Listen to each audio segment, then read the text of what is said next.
Video ਦੇਖ ਰਹੇ ਸਾਰੇ ਵਿਦਿਆਰਥੀਆਂ ਨੂੰ ਸਤਿ ਸ਼੍ਰੀ ਅਕਾਲ। ਅੱਜ ਅਸੀਂ ਪਾਠ 7ਵਾਂ ਮੈਮਰੀ ਯੂਨਿਟਸ ਅਤੇ ਜਨਰੇਸ਼ਨਸ ਦੇ ਬਾਰੇ ਪੜ੍ਹਾਂਗੇ।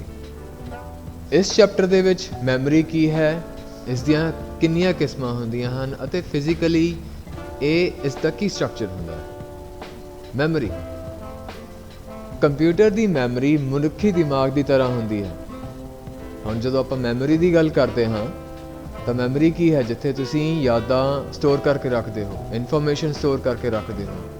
ਤੁਹਾਡੀ ਜ਼ਿੰਦਗੀ ਦੇ ਵਿੱਚ ਡੇਲੀ ਦੀ ਜੋ ਵੀ ਚੀਜ਼ ਹੋ ਰਹੀ ਹੈ ਤੁਹਾਡੇ ਮਨੁੱਖੀ ਦਿਮਾਗ ਦੇ ਵਿੱਚ ਸੇਵ ਹੁੰਦੀ ਜਾ ਰਹੀ ਹੈ। ਤੁਸੀਂ ਉਸ ਨੂੰ ਯਾਦਾਂ ਦੀ ਤਰ੍ਹਾਂ ਉਸ ਨੂੰ ਯਾਦ ਕਰਦੇ ਹੋ, ਹੱਸਦੇ ਹੋ।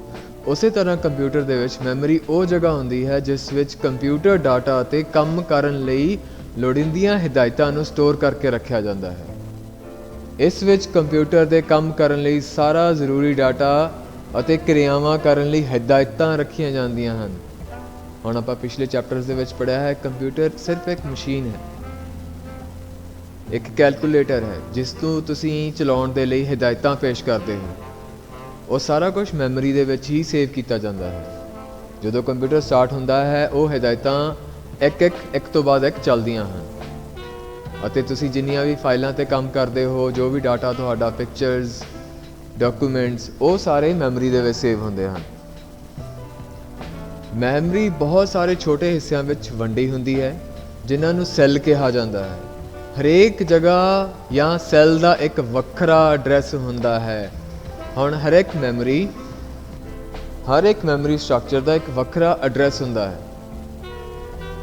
ਯਾਦ ਰੱਖਿਓ, ਮੈਮਰੀ ਯੂਨਿਟਸ, ਸਭ ਤੋਂ ਬੇਸਿਕ ਯੂਨਿਟਸ ਕੀ ਹਨ ਮੈਮਰੀ ਦੀਆਂ? ਕੰਪਿਊਟਰ ਮੈਮਰੀ ਦੀ ਸਮਰੱਥਾ ਉਸ ਦੀ ਕਿਸੇ ਸਟੋਰੇਜ ਯੂਨਿਟ ਵਿੱਚ ਡਾਟਾ ਨੂੰ ਸਟੋਰ ਕਰਨ ਦੀ ਸਮਰੱਥਾ ਹੁੰਦੀ ਹੈ। ਮਤਲਬ ਤੁਹਾਡੀ ਮੈਮਰੀ ਤੁਹਾਡੇ ਫੋਨ ਦੇ ਵਿੱਚ, ਤੁਹਾਡੇ ਕੰਪਿਊਟਰ ਦੇ ਵਿੱਚ ਕਿੰਨੀ ਮੈਮਰੀ ਹੈ ਜਿੰਨੀ ਉਹ ਡਾਟਾ ਸਟੋਰ ਕਰਕੇ ਰੱਖ ਸਕਦਾ ਹੈ, ਜੋ ਕਿ ਯੂਨਿਟਸ ਦੀ ਕੁੱਲ ਬਾਈਟਸ ਨੂੰ ਸਟੋਰ ਕਰਨ ਦੀ ਸਮਰੱਥਾ ਦੇ ਬਰਾਬਰ ਹੁੰਦੀ ਹੈ। ਮਤਲਬ ਕਿੰਨੀਆਂ ਬਾਈਟਸ ਸਟੋਰ ਕਰਕੇ ਰੱਖ ਸਕਦਾ ਹੈ। ਸਭ ਤੋਂ ਮੁੱਢਲੀ ਬਿਟ ਕਹਿੰਦੇ ਹਨ ਮੈਮਰੀ ਦੀ ਯੂਨਿਟ ਨੂੰ ਬਾਈਨਰੀ ਡਿਜਿਟਸ। ਬਿਟ ਮਤਲਬ ਬਾਈਨਰੀ ਡਿਜਿਟਸ 0 and 1। ਇੱਕ ਬਿਟ ਜਾਂ ਬਾਈਨਰੀ ਡਿਜਿਟ ਨੂੰ ਲੌਜੀਕਲ 0 ਅਤੇ 1 ਰਾਹੀਂ ਪ੍ਰਦਰਸ਼ਿਤ ਕੀਤਾ ਜਾਂਦਾ ਹੈ। ਤੁਹਾਡੀ ਮੈਮਰੀ ਜਿੰਨੀ ਵੀ ਯੂਜ਼ ਹੁੰਦੀ ਹੈ, ਜਿੰਨੀ ਵੀ ਤੁਸੀਂ ਸਟੋਰ ਕਰਦੇ ਹੋ, 0 ਅਤੇ 1 ਦੇ ਰੂਪ ਦੇ ਵਿੱਚ ਸਟੋਰ ਹੁੰਦੀ ਹੈ।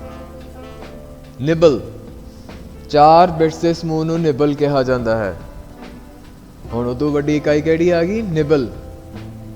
ਦੈਨ ਬਾਈਟ, ਕਨਫਿਊਜ਼ ਨਹੀਂ ਹੋਣਾ, ਬਿਟ ਐਂਡ ਬਾਈਟ।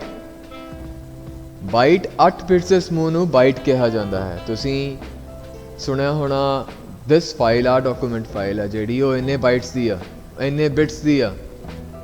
ਹੁਣ ਮਾਡਰਨ ਅੱਜ ਦੇ ਸਮੇਂ ਦੇ ਵਿੱਚ ਤੁਹਾਨੂੰ kilobytes, gigabytes, megabytes ਇੱਦਾਂ ਸੁਣਨ ਨੂੰ ਮਿਲਦਾ ਹੋਊ, ਬਟ ਸਭ ਤੋਂ ਪਹਿਲਾਂ ਜਿਹੜੀ ਇਕਾਈ ਆਈ ਸੀ ਉਹ ਬਿਟ ਆਈ ਸੀ, 0 ਅਤੇ 1। ਤੁਸੀਂ ਕੋਈ ਚੀਜ਼ ਸੇਵ ਕੀਤੀ ਹੈ ਉਹ 0 and 1 ਦੇ ਵਿੱਚ ਹੀ ਸੇਵ ਹੋਵੇਗੀ। ਇਹਨੂੰ ਕੰਪਿਊਟਰ ਲੈਂਗੁਏਜ ਵੀ ਕਿਹਾ ਜਾਂਦਾ ਹੈ। ਕੰਪਿਊਟਰ 0 and 1 ਦੀ ਲੈਂਗੁਏਜ ਹੀ ਸਮਝਦਾ ਹੈ। ਬਾਈਟ ਉਹ ਸਭ ਤੋਂ ਛੋਟੀ ਇਕਾਈ ਹੈ ਜਿਸ ਰਾਹੀਂ ਡਾਟਾ, ਆਈਟਮਸ ਜਾਂ ਅੱਖਰ ਨੂੰ ਪੇਸ਼ ਕੀਤਾ ਜਾ ਸਕਦਾ ਹੈ।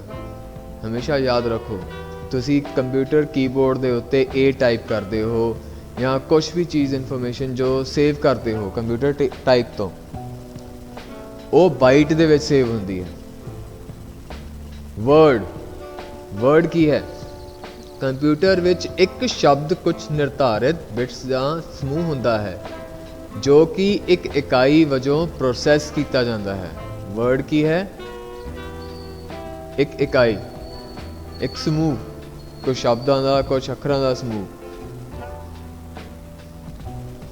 ਇੱਕ ਸ਼ਬਦ ਦੀ ਲੰਬਾਈ ਨੂੰ ਵਰਡ ਸਾਈਜ਼ ਜਾਂ ਵਰਡ ਲੈਂਥ ਕਿਹਾ ਜਾਂਦਾ ਹੈ। ਮਤਲਬ ਇੱਕ ਸ਼ਬਦ, ਜੋ ਵੀ ਕੋਈ ਵਰਡ ਹੈ, ਉਸ ਨੂੰ, ਜਿਵੇਂ ਕਿ ਮੈਮਰੀ ਹੈ, ਮੈਮਰੀ ਨੂੰ ਇੱਕ ਵਰਡ ਸਾਈਜ਼ ਦੇ ਵਿੱਚ ਗਿਣਿਆ ਜਾਂਦਾ ਹੈ ਜਾਂ ਵਰਡ ਲੈਂਥ। ਕੰਪਿਊਟਰ ਸੂਚਨਾ ਨੂੰ ਕੰਪਿਊਟਰ ਸ਼ਬਦਾਂ ਦੇ ਰੂਪ ਵਿੱਚ ਸਟੋਰ ਕਰਕੇ ਰੱਖਦਾ ਹੈ। ਆਹ ਚਾਰਟ ਬਹੁਤ ਜ਼ਰੂਰੀ ਹੈ। ਮੈਮਰੀ ਯੂਨਿਟਸ, ਮੈਮਰੀ ਯੂਨਿਟਸ, ਇੱਕ ਬਿਟ मतलब 0 ਜਾਂ 1, ਨਿਬਲ 4 ਬਿਟਸ, ਬਾਈਟ 8 ਬਿਟਸ, ਇੱਕ ਉਸ ਤੋਂ ਬਾਅਦ ਹੁਣ ਬਾਈਟ ਤੋਂ ਬਾਅਦ ਕੀ ਆਉਂਦਾ, kilobyte. 1 kilobyte is 1024 bites, 1024 bites. ਸਭ ਤੋਂ ਬੇਸਿਕ 1 KB ਦੀ ਫਾਈਲ, ਜੇ ਤੁਹਾਡੇ ਕੋਲ 1 KB ਦੀ ਫਾਈਲ ਹੈ ਤਾਂ ਉਹ 1024 ਬਾਈਟਸ ਦੀ ਹੋਵੇਗੀ। ਦੈਨ ਮੈਗਾਬਾਈਟਸ, MB, ਜੋ ਤੁਹਾਨੂੰ ਇਹ ਆਮ ਟਰਮ ਸੁਣਨ ਨੂੰ ਮਿਲਦੀਆਂ। 1 MB ਇਜ਼ 1024 ਕਿਲੋਬਿਟਸ ਬਾਈਟਸ। ਹੁਣ ਨੋਟ ਕਰੋ ਕਿ ਇੱਥੇ ਕੈਪੀਟਲ B ਹੈ, ਮਤਲਬ ਬਾਈਟਸ ਦੀ ਗੱਲ ਹੋ ਰਹੀ ਹੈ। ਜਿੱਥੇ ਸਮਾਲ b ਹੋਵੇ ਤਾਂ ਕਿਲੋ ਬਿਟਸ ਹੋ ਜਾਂਦਾ ਹੈ। ਤੁਹਾਡੀ ਇੰਟਰਨੈਟ ਦੀ ਸਪੀਡ ਵੀ ਹਰਟਸ ਦੇ ਵਿੱਚ ਟਰੈਵਲ ਕਰਦੀ ਹੈ, ਕਿਲੋ ਹਰਟਸ, ਮੈਗਾਬਿਟਸ। ਐਂਡ ਦੈਨ ਇਹੀ ਸਪੀਡ ਨੂੰ ਆਪਾਂ ਸਟੋਰੇਜ ਦੇ ਨਾਲ ਵੀ ਕਾਊਂਟ ਕਰ ਲੈਂਦੇ ਹਾਂ।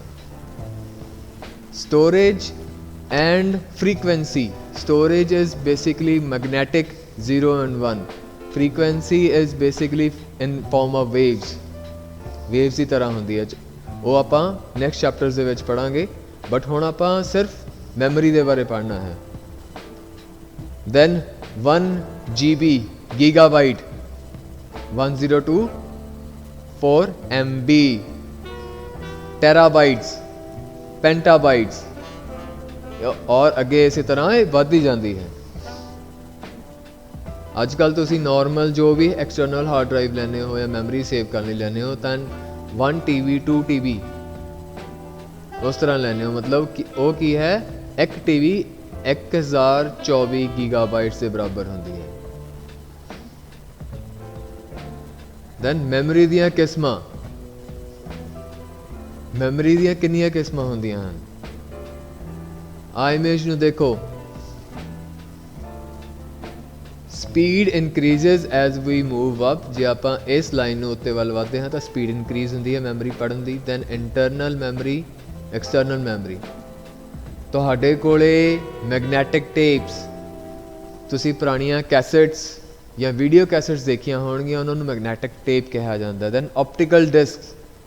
ਆਪਟੀਕਲ ਡਿਸਕ ਦੇ ਵਿੱਚ ਕਿਹੜੀਆਂ ਆਉਂਦੀਆਂ? CDs, magnetic discs. Magnetic disc ਤੁਹਾਡੀਆਂ ਹਾਰਡ ਡਰਾਈਵਸ ਜਾਂ ਮੈਮਰੀ ਕਾਰਡ, ਤੁਹਾਡੇ ਫੋਨ ਦੇ ਵਿੱਚ ਜੋ ਵੀ ਮੈਮਰੀ ਹੈ ਉਹ ਮੈਗਨੈਟਿਕ ਡਿਸਕ ਹੈ। Then internal memory. ਤੁਹਾਡੇ ਫੋਨ ਦੇ ਵਿੱਚ, ਤੁਹਾਡੇ ਕੰਪਿਊਟਰ ਦੇ ਵਿੱਚ ਜੋ ਵੀ ਮੇਨ ਮੈਮਰੀ ਹੁੰਦੀ ਹੈ ਉਹ ਇੰਟਰਨਲੀ ਹੁੰਦੀ ਹੈ। Cash memory. Cash memory is temporary memory. ਜਦੋਂ ਤੁਹਾਡਾ PC ਸਟਾਰਟ ਹੁੰਦਾ ਹੈ ਜਾਂ ਤੁਹਾਡੀ ਕੋਈ ਵੀ ਪ੍ਰੋਸੈਸ ਸਟਾਰਟ ਹੁੰਦਾ ਹੈ ਤਾਂ ਉਹ ਟੈਂਪਰੇਰੀ ਮੈਮਰੀ ਦੇ ਤੌਰ 'ਤੇ ਸੇਵ ਹੁੰਦੀ ਹੈ, ਉਹਨੂੰ ਕੈਸ਼ ਮੈਮਰੀ ਕਹਿੰਦੇ ਹਨ। Then CPU registers.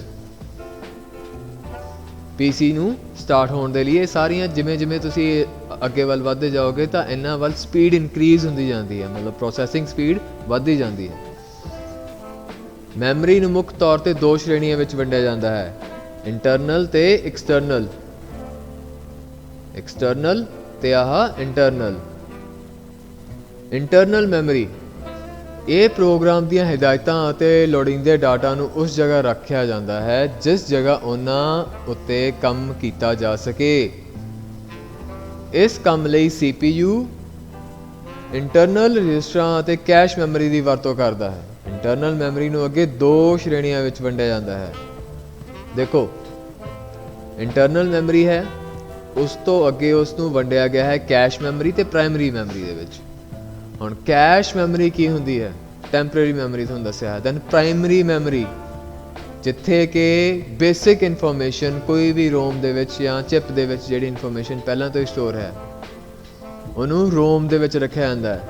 Read only memory, ਜਦੋਂ ਵੀ ਕੋਈ ਚਿਪ ਬਣਦੀ ਹੈ ਤਾਂ ਉਸ ਦੇ ਵਿੱਚ ਕੁਝ ਬੇਸਿਕ ਇਨਸਟਰਕਸ਼ਨਸ ਜੋ ਕਿ ਪ੍ਰੋਸੈਸਰ ਦੇ ਵਿੱਚ ਜਾਂ ਕੰਪਿਊਟਰ ਚਲਾਉਣ ਦੇ ਵਿੱਚ ਕਿਹੜੇ ਸਿਸਟਮ ਨਾਲ ਚੱਲੇ ਉਹ ਉਹਦੇ ਲਈ ਰੱਖੀਆਂ ਜਾਂਦੀਆਂ, ਉਸ ਨੂੰ ਰੋਮ ਕਿਹਾ ਜਾਂਦਾ। Then RAM, random access memory, ਮਤਲਬ ਇਹ ਵੀ ਇੱਕ ਟੈਂਪਰੇਰੀ ਮੈਮਰੀ ਹੁੰਦੀ ਹੈ। ਤੁਹਾਡੇ ਫੋਨ ਦੇ ਵਿੱਚ ਜਾਂ ਤੁਹਾਡੇ ਕੰਪਿਊਟਰ ਦੇ ਵਿੱਚ ਕਿੰਨੀ ਰੈਮ ਹੈ, ਉਹ ਪ੍ਰੋਸੈਸਿੰਗ ਚਲਾਉਣ ਦੇ ਲਈ ਕਿੰਨੀ ਯੂਜ਼ ਹੋਵੇਗੀ। ਅੱਗੇ ਉਸ ਦੇ ਪਾਰਟ ਹਨ ਰੈਮ ਦੇ, SRAM, DRAM, ਦੈਨ ਰੋਮ, MROM, PROM, EEPROM, EEPROM। ਇਹ ਸਾਰੇ ਮੈਮਰੀ ਦੇ ਪਾਰਟ ਹਨ ਇੰਟਰਨਲ ਮੈਮਰੀ ਦੇ। ਕੈਸ਼ ਮੈਮਰੀ ਕੀ ਹੈ? ਕੈਸ਼ ਮੈਮਰੀ ਬਹੁਤ ਤੇਜ਼ ਰਫ਼ਤਾਰ ਸੈਮੀ ਕੰਡਕਟਰ ਮੈਮਰੀ ਹੁੰਦੀ ਹੈ। मतलब इस दी speed read and write speed बहुत तेज़ होंदी है, जो कि CPU की रफ्तार नू तेज़ कर देंदी है। मतलब तुहाडे सेंट्रल प्रोसैसिंग यूनिट जो भी तुहाडे PC दे विच CPU लग्या होया है, प्रोसैसिंग यूनिट लगी हुई है, ये उसनू होर तेज़ कर देंदी है। ये CPU ते मनुख मैमरी दे विचकार बर्फ की तरह काम कर रही है। ये प्रोग्राम ਅਤੇ डाटा ਦੇ ਉਹਨਾਂ ਭਾਗਾਂ ਨੂੰ ਆਪਣੇ ਵਿੱਚ ਰੱਖਦੀ ਹੈ ਜੋ ਕਿ CPU ਵੱਲੋਂ ਜ਼ਿਆਦਾਤਰ ਵਰਤੇ ਜਾਂਦੇ ਹਨ। ਹੁਣ ਸਮਝ ਲੱਗ ਗਈ ਕੈਸ਼ ਮੈਮਰੀ ਟੈਂਪਰੇਰੀ ਮੈਮਰੀ ਕਿਉਂ ਕਹਿੰਦੇ ਹਨ।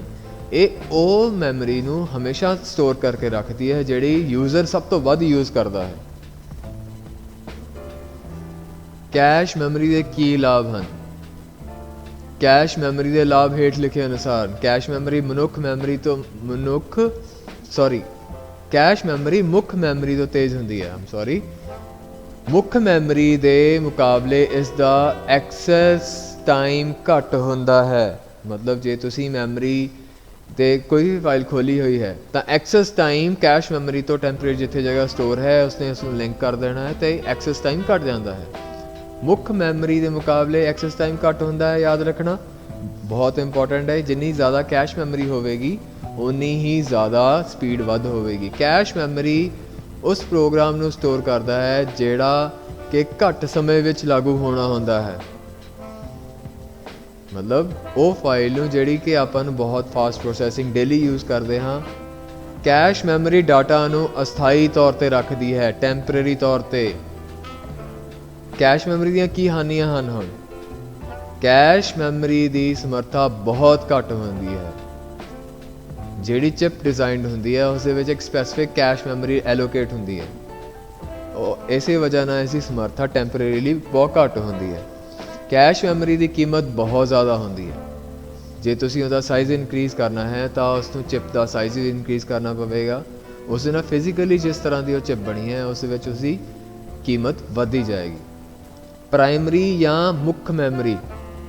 ਹੁਣ ਆਪਾਂ ਗੱਲ ਕਰੀਏ ਪ੍ਰਾਇਮਰੀ ਮੈਮਰੀ 'ਤੇ, ਮੇਨ ਮੈਮਰੀ 'ਤੇ। ਪ੍ਰਾਇਮਰੀ ਮੈਮਰੀ ਉਹਨਾਂ ਡਾਟਾ ਅਤੇ ਹਿਦਾਇਤਾਂ ਨੂੰ ਆਪਣੇ ਕੋਲ ਰੱਖਦੀ ਹੈ ਜਿਨ੍ਹਾਂ ਉੱਤੇ ਕੰਪਿਊਟਰ ਮੌਜੂਦਾ ਸਮੇਂ ਵਿੱਚ ਕੰਮ ਕਰ ਰਿਹਾ ਹੁੰਦਾ ਹੈ।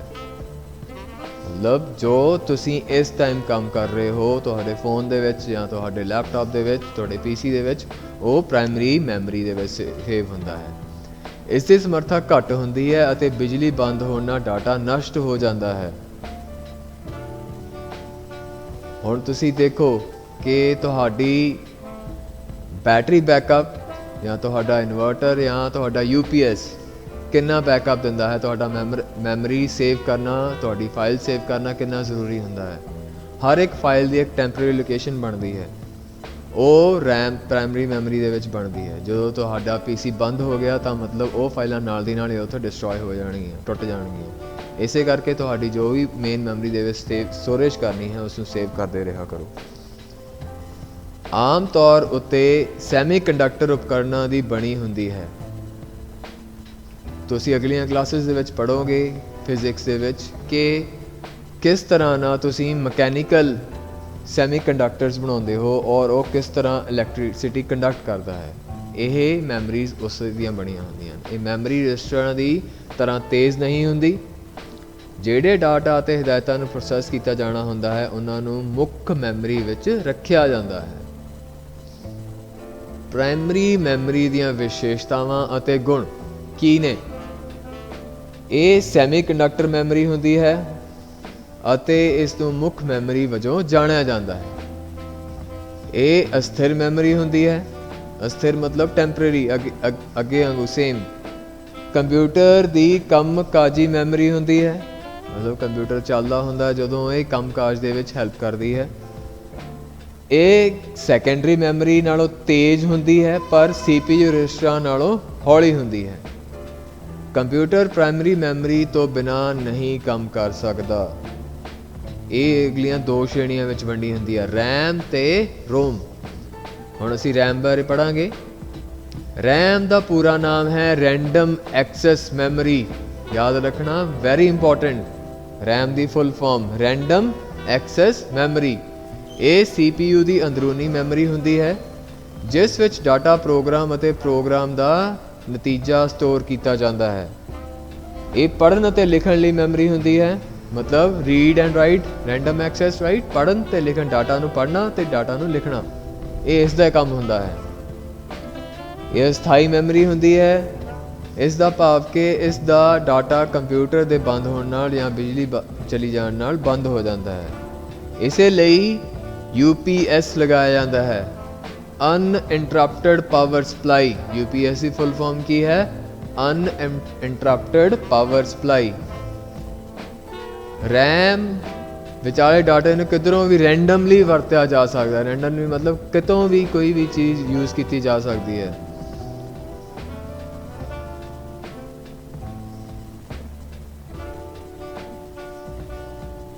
दैन आपां इसदा अगे पार्ट पढ़ांगे SRAM।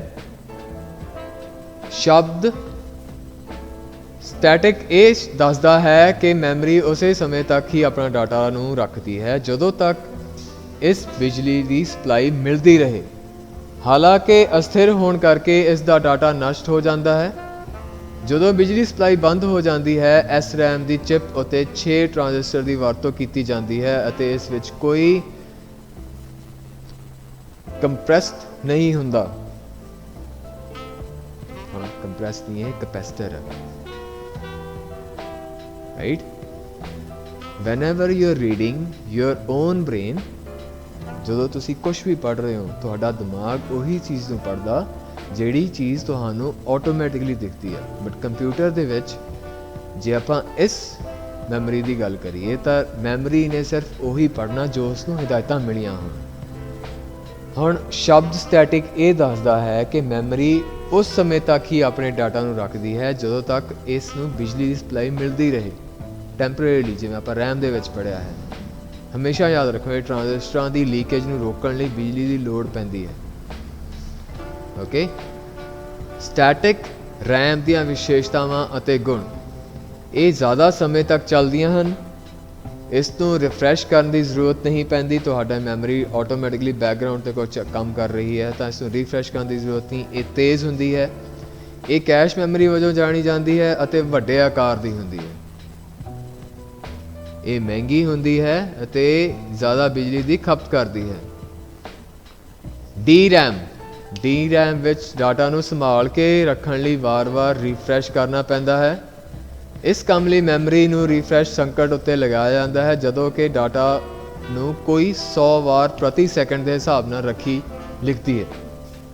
DRAM ਨੂੰ ਜ਼ਿਆਦਾਤਰ ਸਿਸਟਮ ਮੈਮਰੀ ਵਜੋਂ ਜਾਣਿਆ ਜਾਂਦਾ ਹੈ ਕਿਉਂਕਿ ਇਹ ਸਸਤੀ ਅਤੇ ਛੋਟੀ ਹੁੰਦੀ ਹੈ। ਸਾਰੀਆਂ DRAM ਮੈਮਰੀਜ਼ ਮੈਮਰੀ ਸੈੱਲਾਂ ਤੋਂ ਬਣੀਆਂ ਹੁੰਦੀਆਂ ਹਨ।